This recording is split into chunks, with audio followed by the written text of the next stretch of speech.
Hey everybody, my name is Dr. Michael Heitholt. I'm a chiropractor that specializes in treating issues specific to the soft tissue.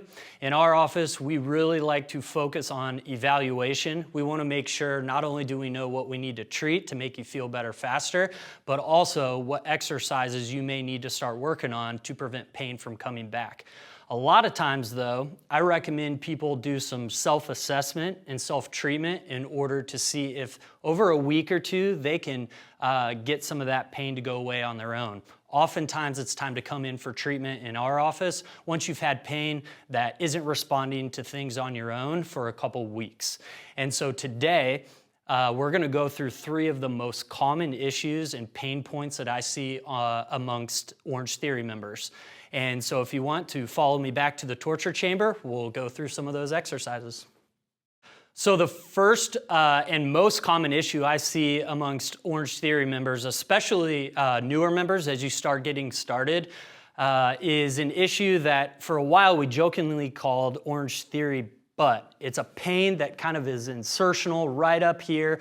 It's in the glute, kind of the hamstring, and then we're gonna tie in also kind of common areas within the hip and the low back. So if that speaks to you, pay special attention to this one. This is one of the most important self-assessments that you can do to help prevent low back pain, hip pain, and issues in the hamstring. And so the issue isn't starting Orange Theory. The issue is often that you're exposing an underlying deficiency in an area called the posterior chain. You probably hear your coaches talking about activate your glutes, hinge at your hips, telling you all these things, and you may be sitting there in your head like, I have no idea what they're talking about, and next thing you know, got a pain, and so we're gonna prevent that from happening. It's not the issue of exercising. That's great, you wanna get up and moving, but oftentimes when you start exercising, you're exposing an issue in the posterior chain that you would have had anyways, especially if you went from sedentary.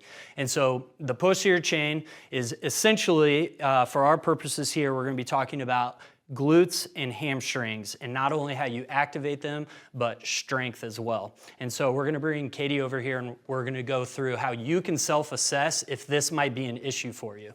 So you can go ahead and lay down on your back, and you guys at home, you can do exactly what she is doing throughout this. There's gonna be a couple things we go through here.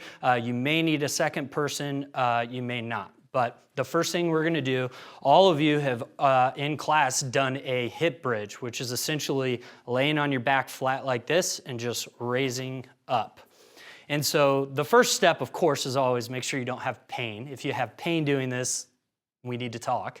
Assuming none of you are gonna have pain, it's really important in the self-assessment to then think. This is gonna be a thinking exercise. This all comes from the brain, unfortunately. So think really hard when you do this. You may need to do it a couple times. What muscles you feel working the hardest in order for you to raise up? Some common ones are, do you feel it in your quads? Do you feel it in your hamstrings back here? Do you feel like you're using your butt, your core, your back? Sometimes you feel all of them. Sometimes you feel none of them. Sometimes you feel one of them. There's no right or wrong answer. We want honesty with yourself when you're doing this assessment, because that's really gonna be what helps you prevent these issues from occurring. So go ahead and raise up again and let me know what you feel working the hardest. Glutes. Yes. She may or may not have done this one before. So some really common ones when you're doing this on your own. Honestly, the most common one, and almost predictably when people come in with a hamstring issue or kind of that insertional glute pain, low back pain, my hip hurts, all of those issues, is they describe, I feel like I'm using my front of my legs, my thighs, or your quads. And so just so you know, this, besides a hip bridge, it's called a glute bridge. Ideally, we're feeling glutes. So it's really, really common for people to be compensating and using their quads. And oftentimes people will even feel like they're using their back a little bit. You don't want to arch and feel your back. Usually easy to get that to go away. And so if you are somebody who feels mostly your quads, maybe you feel almost all hamstring and no butt, then we want to do a couple checks from there to see if we can get you to understand what it feels like to squeeze your butt. So one thing you can do on your own is just laying there without raising up, try to just squeeze your butt. without squeezing anything else. And sometimes for some of you, that might be difficult in a way that you have to actually think, and that's okay. The more you think during this, the better in the future. Eventually, you won't have to think at all. And so then if you can get yourself to at least feel like you can squeeze your butt, then the next one you want to do is raising up where you're thinking, I'm going to use my butt. So go ahead and do that. When you do that, you may still feel the quads or more hamstring than butt or whatever compensation you felt. That's okay. These are the two most common tricks to fix that. So go ahead and relax. The first one, and this is when you might need somebody to help you. I'm not going to come over and follow you. We're not going there. But just have whoever's helping you place their hands on the outside of your knee. And I'm not going to push hard. She's stronger than me anyways, but I'm not going to push that hard, but she's going to push out against me. So I'm going to have you go ahead and push. And with that resistance, while doing that, you're going to raise up again, trying to utilize the glutes. So go ahead. Good. And then relax down. So if you're doing this at home, what you might find when you do that is you're suddenly like, whoa, that's what it feels like to use my butt. That's good. If that doesn't help, then the next one is to, if you have a foam roller or a ball of some kind, then you can do the opposite of pushing out and just place, again, like a basketball, soccer ball, volleyball, foam roller, whatever you got, place it in between your knees, and instead of pushing out, you're pushing in just a bit, not so tight that you're working hard, just so it doesn't fall. And same thing. Try while squeezing said foam roller, raising up into a glute bridge. And for those of you that the other one didn't work, oftentimes this one works great and you should feel like, whoa, that's what it feels like to use my glutes. Again, no quads. You might feel your hamstrings and that's acceptable, but you should predominantly feel glutes working. And so there are some other tricks if this doesn't work for you, but these will take care of almost 90% of you. And if not, again, send me a message on Instagram and I'm happy to chat through it if you need to. So the biggest issue with this one is the glute bridge or the hip bridge is really a window into when you are doing everyday things or movements at Orange Theory that would require you to utilize your posterior chain properly. This is a window into what your brain is actually doing. And oftentimes you're gonna find instead of using your glute hamstring complex properly, you're overusing your quads. Quad dominance is an extremely, extremely common issue, kind of deficiency or compensation, and it's very easy to correct. And if you have no pain right now, I still suggest doing that. That is the best time to do it because if you have this pattern kind of gone haywire, then there's a good chance you can correct it and you can really, really set yourself up for avoiding some of these common issues in the hamstring, the glutes, and the low back. Again, if you have questions, let me know. But now I'm going to give you some exercises that you can do to start correcting this on your own. The important thing with most issues before they become an injury is you could relate them to a mobility problem or a stability problem. And so we're going to go through 4 exercises that you guys can start working on to help prevent issues in the low back, hip, and hamstring. So on the self-assessment, hopefully you were able to figure out if pushing out or pushing in allowed you to activate your glutes better. Whichever one that was, then what you're gonna start working on at home is doing 30 good reps. A good rep means you don't feel your quads, you don't feel your low back, and you feel your glutes significantly more than you feel your hamstrings. So again, 30 good reps. And if you do 10 reps in a row and on the 11th, you feel like you feel your quads again, then take a break, start over, you've done 10, accumulate up to 30 good reps. So it's easy if you're the type of person that need to push in, whatever foam roller, ball you used, place the ball there, do 30 good reps. If you were somebody that needed to push out, you can have the person there every time you do this exercise, or you can utilize a band.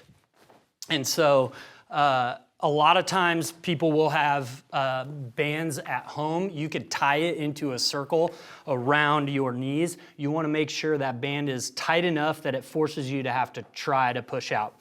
And so We're gonna do this one for her, only because once upon a time that was necessary for you, although she doesn't need that anymore. So again, find a band at home. If you don't have one, then you can get creative. But worst case scenario, you can always have somebody there with you to push. So again, you push out, utilize your glutes, and do 30 go-to reps. If you have questions of that, send me a message. Always happy to help. So the next thing, my favorite form of ways to address mobility, I love stretching. Obviously, stretching is such a great thing. Katie is an expert in getting you guys stretched out and ready to go for classes. There are a few stretches for this, but really where my focus today is gonna be is with my two favorite recovery tools. One, the foam roller, and two, the lacrosse ball. So a foam roller, highly recommend not spending mass amounts on a foam roller. This is a very basic 36-inch high density foam roller. Put that in Amazon, they're cheap and they will last forever.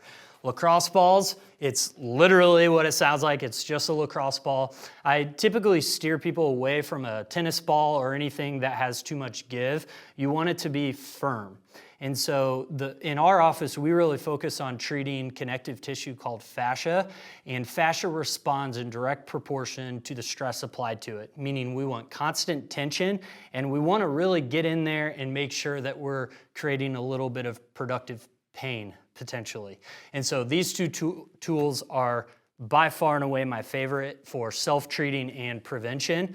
A couple rules. One, you want to make sure that you are foam rolling in areas that are mostly just soft tissue and muscle. Please don't roll over any bony prominences and bony areas. And then the other one is if you're doing this and you have like significant pain in another area that you aren't rolling, then we need to modify. That same goes for if you feel any numbness or tingling. Again, we want to move off that area and modify. Otherwise, besides this sucking a little bit and being somewhat painful, it is extremely helpful at helping you get looser and addressing some of those mobility issues. So I'm not going to repeat that every time we go through this on our most common injuries, so don't forget. So the first one we're going to do is learning how to foam roll your quads. So I mentioned earlier that a lot of times decreased strength through the posterior chain has development into quad dominance. So one way that we can start addressing these issues besides strengthening said posterior chain is make sure we work out all of those adhesions and issues that build up in the quads. And so what you're going to do is basically start with the foam roller just above your knees. You're going to go into a plank position. Do your best to, you don't have to do a plank like workout hardcore, but really if you go ahead and sag, don't do that because you're going to basically cause the issue we're trying to prevent. So just make sure you're pretty well flat backed. And the key here is making sure that you try your best to relax. This is probably going to hurt a little, and you're just going to use your arms to kind of roll yourself back and forth. She's a pro. She knows to go nice and slow. You don't want to roll super fast back and forth. You want to go slowly and really start to take inventory of where things really hurt the most. Those are the areas you're going to want to focus on in the future. Quad obviously means 4. 2 of those muscles run straight up and down from your knee to the very front of your hip. The other 2, the second one we're going to roll is on the inside, and the third one we're going to roll is along the outside. And so you can go ahead and go back into a plank position. If you want to roll 2 at a time, then the way that we recommend you do the inside is just kind of spread slightly and roll your toes out like that. And again, same applies, nice and slow. Usually like 6 to 8 passes up and down is sufficient. Again, if you find an area that's extra tender, slow down. Don't speed past it. It responds to that constant tension and pressure. So if it does hurt, it's going to be okay. The more you do this, the better it's going to get. And then the last way, my personal favorite, is definitely the worst one for most of you. And it's not your IT band, but is the outer or lateral part of your quad. And so this one, you can do 2 at a time. It's kind of awkward and clunky.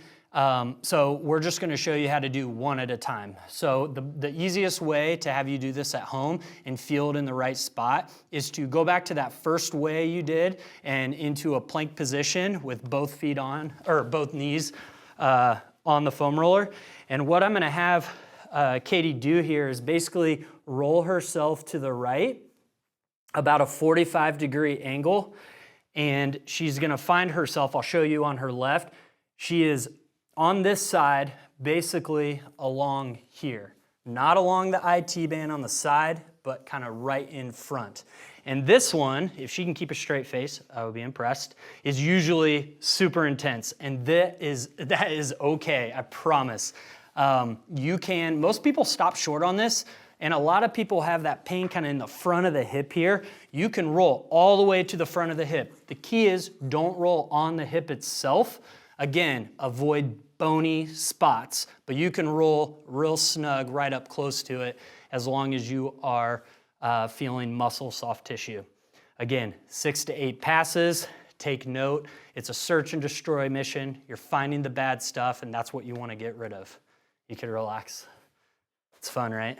Sweating a little bit. A little sweat. Yep, sweating is normal, cursing, completely normal.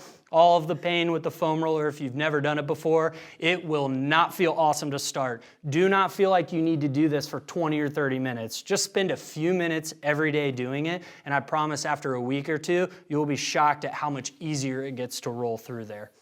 All right, so in the same line of mobility, we want to kind of work on treating the glute as well. This is where not rolling on a bony prominence is really important. Earlier, we alluded to a common issue is kind of like right there in the glute. There is a bone that when you sit on.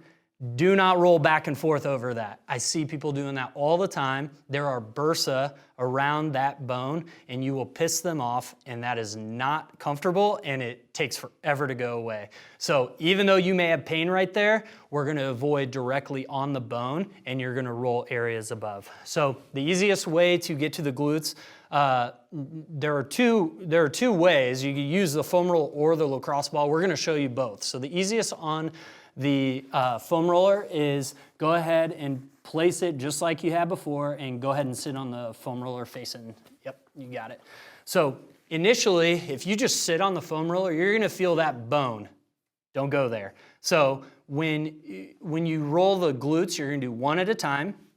And so what we're gonna have her do, and you at home, is basically lift your butt off of the foam roller and shift to your right. You'll find yourself kind of like dead center into the glute itself. This should all be essentially muscle, soft tissue that you're rolling on. And then you can lean back to support your weight. So if you're on the right glute, lean back on your right elbow or hand. If you have a wrist or hand issue, you can go on your fist. You can kind of modify as necessary, and you're just gonna roll yourself back and forth. She's going from the low part of the glute all the way up to, everybody has a little dimple in their low back.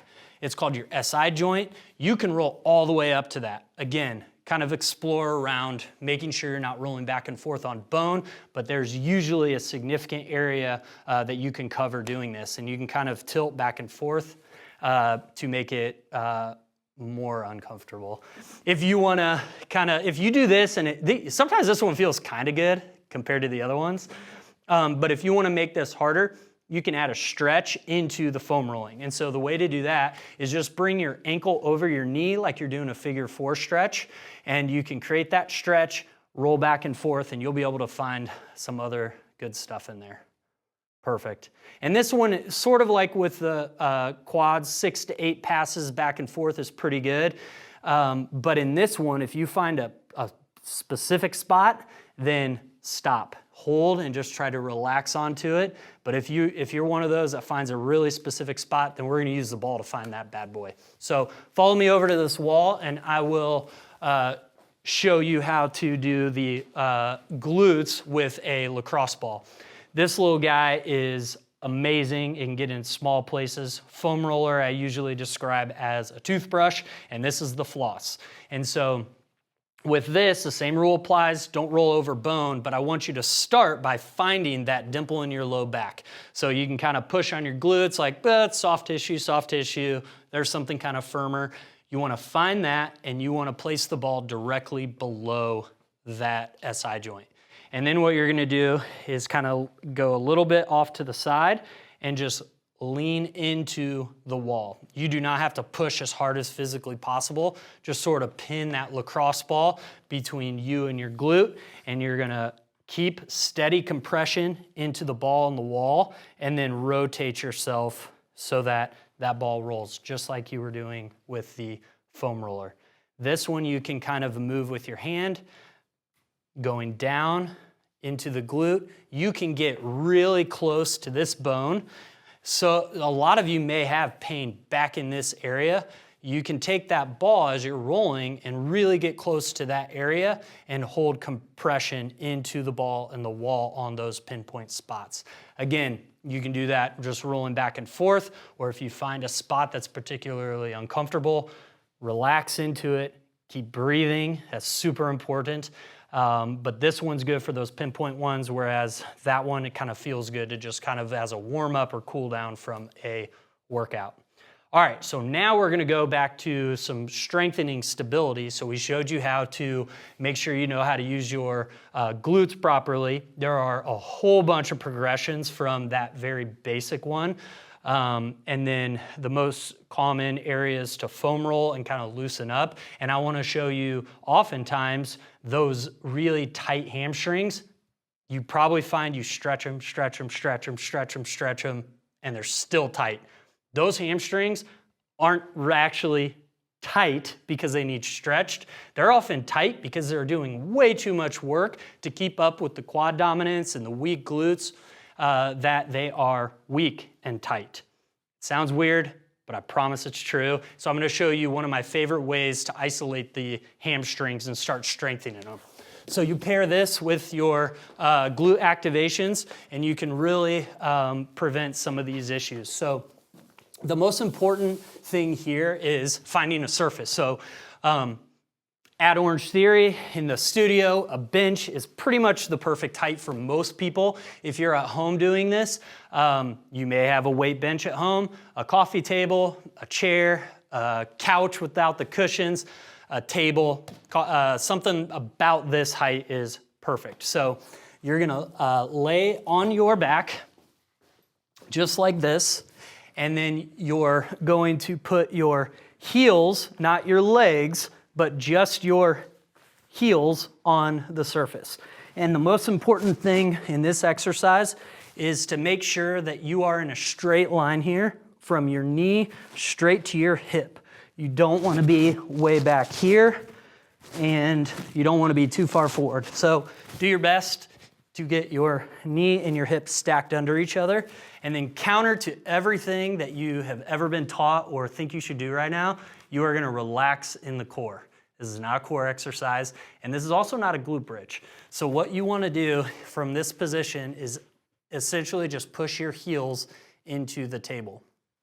It's a really boring exercise, but it's sneaky. It will make you super sore if you overdo it. So all you're gonna do is push your heels into the table, raise yourself up. Again, you relax through the core, which is kind of hard to do.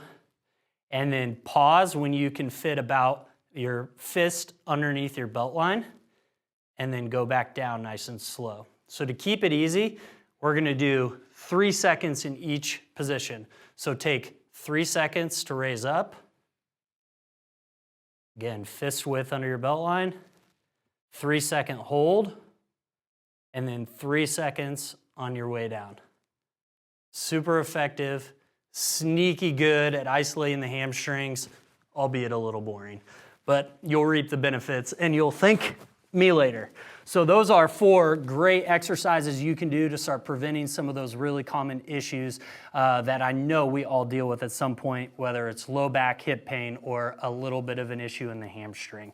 Common things that aggravate those are a weak posterior chain, which we showed you how to work on. And usually those issues come to the surface because you're starting to speed up on the treadmill, you're getting better at the rower, or it's brand new, but you're getting better and doing tons more, and then inclines on the treadmill as well. So things dealing with speed, incline, and high amounts of volume in the rower. So if you need to modify those things, ask your coaches how to do it.